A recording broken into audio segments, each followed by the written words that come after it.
Starting में हम 2 लड़कियों को देखते हैं जो फुटबॉल मैच देख रही होती है। इन फुटबॉल प्लेयरों के साथ इन्होंने रातें गुजारी हैं, तो अब आप समझ ही गए होंगे कि ये किस किस्म की लड़कियां जो पैसों के लिए कुछ भी कर सकती हैं।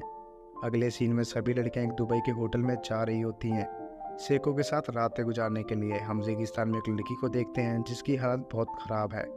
सीन शिफ्ट होता है और हसीना फैशन शो के लिए अपनी मदर से पैसे मांगती है, लेकिन उसकी मदर के पास इतने पैसे नहीं होते। तो हसीना गुस्सा होकर वहाँ से चली जाती है और लोकल लड़कों के साथ जुआ खेलने लगती है। जुए में पैसे कम होने की वजह से वो अपने कपड़े उतारने को राजी हो जाती है और वो जीत जाती है।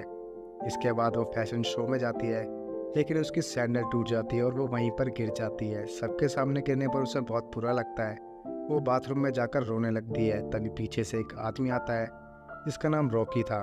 रॉकी हसीना को बैंग बैंग करने का ऑफ़र देता है, क्योंकि हसीना को पैसे और फेम की काफ़ी ज़रूरत थी, इसीलिए वो हाँ कर देती है। जैसे ही वो लिफ्ट में जाती है तभी उसकी मदर आकर उसे इस काम के लिए बहुत मना करती है, लेकिन पैसों के लालच ने उसकी सोचने समझने की शक्ति कम कर दी थी। तो वो अपनी मदर की बातों को इग्नोर करती है और इस रास्ते पर चलने के लिए राज़ी हो जाती है। इसके बाद हसीना रॉकी के साथ बैंग बैंग करती है, जिसके लिए उसे बहुत पैसे मिलते हैं। धीरे धीरे हसीना को ज़्यादा पैसा कमाने का चस्का लग चुका था। एक दिन वो सभी एक रिसोर्ट में बैठे थे, तभी हसीना देखती है कि कुछ लड़कियां एक महंगी बोट पर जा रही है। सन्नी उन लड़कियों को अंदर लेकर जाता है। हसीना सन्नी को फंसाने के लिए वीआईपी टेबल पर $10,000 देती है, जहां वो सन्नी से कहती है अगर वो जीती तो उसको एक रात उसके साथ सोना होगा। जीती हुई बारी पर जानबूझकर हसीना हार कर चली जाती है। रूम में जाने के बाद उनकी लीडर हसीना पर गुस्सा करने लगती है, क्योंकि उसने उसकी मेहनत के सारे पैसे डुबा दिए। जैसे ही वो रेस्टोरेंट से बाहर जाने लगते हैं तभी सन्नी हसीना को बुलाता है। सन्नी हसीना के साथ काम करने के लिए राजी हो जाता है और 20 लड़कियों को अरेंज करने का कॉन्ट्रैक्ट देता है। इस बात से सभी खुश हो जाते हैं और लड़कियां ढूंढने लगते हैं। एक बुक में से वो कुछ मॉडलों के नंबर लेकर उन्हें बुलाती है, उन्हें बताती है कि वो क्या करने वाले हैं। उसमें से कुछ लड़कियां इस काम को मना करके वहाँ से चली जाती हैं, लेकिन ये बात हसीना की मदर सुन लेती है। हसीना अपनी मदर को समझाने की कोशिश करती है, लेकिन उसकी मदर उससे रिश्ता तोड़कर वहाँ से चली जाती है। अगले सीन में हसीना ने कुछ लड़कियों को इकट्ठा कर लिया था, लेकिन इस काम के लिए पूरा सच नहीं बताया था, जिसमें से एक वेट्रेस भी थी जिसका बॉयफ्रेंड था। अब ये सभी उसी लोकेशन पर पहुंच जाती हैं जहां इन्हें बुलाया गया था। सन्नी उन्हें कुछ शर्तें बताता है। फिर वो पार्टी में जाते हैं जहां सन्नी के साथ 3 आदमी मिलते हैं जो सऊदी अरब से बिलोंग करते हैं, और ऐसी पार्टीज करना उनका काम है। अब पार्टी शुरू हो गई थी और राकेश वेटर को पसंद करके उसके साथ बैंग बैंग करता है। सन्नी अगली पार्टी के लिए हसीना को एडवांस देता है, जिसे देखकर उसकी लीडर की जल जाती है और वो डायरेक्ट राकेश से मीटिंग करने चली जाती है, लेकिन राकेश उन्हें वहाँ से जाने के लिए कह देता है। अगली पार्टी शुरू होती है। इस बार राकेश दूसरी लड़की के साथ बैंग बैंग करता है। ये वेट्रेस को देखकर काफ़ी हैरानी होती है। अगली सुबह राकेश हसीना को सैंडल गिफ्ट करता है और उसे टच करके उसके कपड़ों की तारीफ करने लगता है।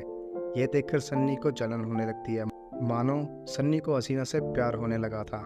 राकेश हसीना को 50 लड़कियों का ऑर्डर देता है, जिसमें उसकी शर्त होती है कि वो अपनी लीडर को नहीं लाएगी। इसके बाद हसीना एक पेंटिंग शो में जाती है, जहां वो बत्तख की पेंटिंग को अच्छे दाम में खरीद लेती है। बत्तख अपनी पेंटिंग्स को बेचकर गरीबों की मदद करता था। इस बात से हसीना इम्प्रेस हो जाती है और बत्तख के साथ टाइम स्पेंड करती है, और शायद वो उसे पसंद करने लगी थी। मुश्किल से 50 लड़कियों को अरेंज करके वो यार्ड में जाती है, जहाँ सन्नी हसीना को बताता है कि वो उसे पसंद करने लगा है। इसके बाद उनकी मुलाकात मिस्टर एक्स से होती है। मिस्टर एक्स को वो वेट्रेस काफ़ी पसंद आती है, तो वो $30,000 इनाम में देता है, जिससे वेट्रेस काफ़ी खुश हो जाती है।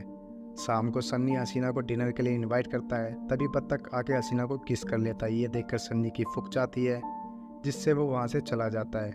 बत्तख और हसीना मूड बना रहे थे, तभी सन्नी का मैसेज आता है जिसमें लिखा था अभी उसे 50 लड़कियों की ज़रूरत है। छोटी छोटी गलती पर सन्नी हसीना पर गुस्सा होता है और वेट्रेस को पार्टी से निकाल देता है। सभी लड़कियां हसीना को धमकाने लगती हैं, क्योंकि शेखों से उन्हें एक भी पैसा नहीं मिला।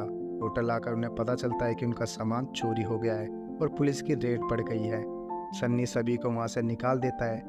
वेट्रेस को अब जॉब से निकाल दिया गया था, तो वो एक क्लाइंट से अकेले मीटिंग सेट करती है। दूसरी तरफ शेखों ने लड़कियों का जीना हराम कर रखा था। वो उन्हें टॉयलेट पीने के लिए देते थे और उनके साथ बहुत बुरा कर रहे थे। अब हम राकेश को देखते हैं, जो हसीना के साथ गलत हरकत कर रहा था और सन्नी को ये देखकर काफ़ी गुस्सा आ रहा था। वो हसीना के साथ ज़बरदस्ती बैंग बैंग करने ही वाला था लेकिन हसीना उसके सिर पर बोतल फोड़ देती है। तभी राकेश का छोटा भाई आकर वहाँ सब कुछ शांत कर देता है। सन्नी हसीना को सेफ जगह लेकर जाता है। यहाँ दोनों के बीच बैंग बैंग हो जाता है। सभी लड़कियां वापस जाने लगती हैं, जहाँ बत्तख हसीना को लेकर एक बीच पर जाता है और उसे प्रपोज कर देता है। फिर वहीं पर दोनों नाते नाते बैंग बैंग कर लेते हैं। दूसरी तरफ वेट्रेस पानी में कूदकर सुसाइड कर लेती है, क्योंकि उसके पास कोई और ऑप्शन नहीं था। कहानी कुछ साल आगे बढ़ती है और हसीना को एक बच्चा पैदा होता है। बत्तख का बिजनेस अच्छा नहीं चल रहा था, इसलिए वो परेशान रहता है। एक दिन सन्नी आकर हसीना को एक पार्टी में जाने के लिए कहता है, लेकिन हसीना अब काम करने के लिए मना कर देती है। जिसके बाद उसकी टीवी पर वो वीडियो चलने लगती है जो रॉकी उसके साथ बैंग बैंग करते वक्त बनाता था। ये देखकर बत्तख अपनी बेटी के साथ हसीना को छोड़कर वहाँ से चला जाता है। अब हसीना वही फैसला करती है जो उसे नहीं करना चाहिए था। वो सीधा उसी पार्टी में पहुँच जाती है जहाँ सन्नी ने उसे बुलाया था। राकेश किंग को मारकर उस गद्दी पर बैठ गया था। हसीना को पता चल जाता है कि उसके साथ बहुत बुरा होने वाला है। हसीना वहाँ से कैसे भी करके भाग जाती है, लेकिन राकेश और उसके आदमी उसे रेगिस्तान में पकड़ लेते हैं और वापस पार्टी में ले आते हैं। सब एक साथ उसके साथ बैंग बैंग करते हैं और ज़बरदस्ती सन्नी को भी करने के लिए बोलते हैं। इन सब से हसीना की हालत काफ़ी ख़राब हो गई थी और उसे अपनी पुरानी ज़िंदगी याद आने लगती है कि वो कितनी खुशहाल थी। कुछ दिन बाद वो अपनी बेटी से मिलने जाती है, लेकिन पुलिस उसे अरेस्ट कर लेती है और 10 साल की सज़ा दे देती है। सज़ा काटने के बाद हसीना ने अपनी मदर और अपनी बेटी को खो दिया। इसके बाद उसके स्टोर पर एक लड़की आती है जिसके पास पैसे नहीं है। ये देखकर हसीना का चेहरा बताता है कि वो अभी भी नहीं सुधरी है और इसी के साथ मूवी यहीं पर ख़त्म हो जाती है।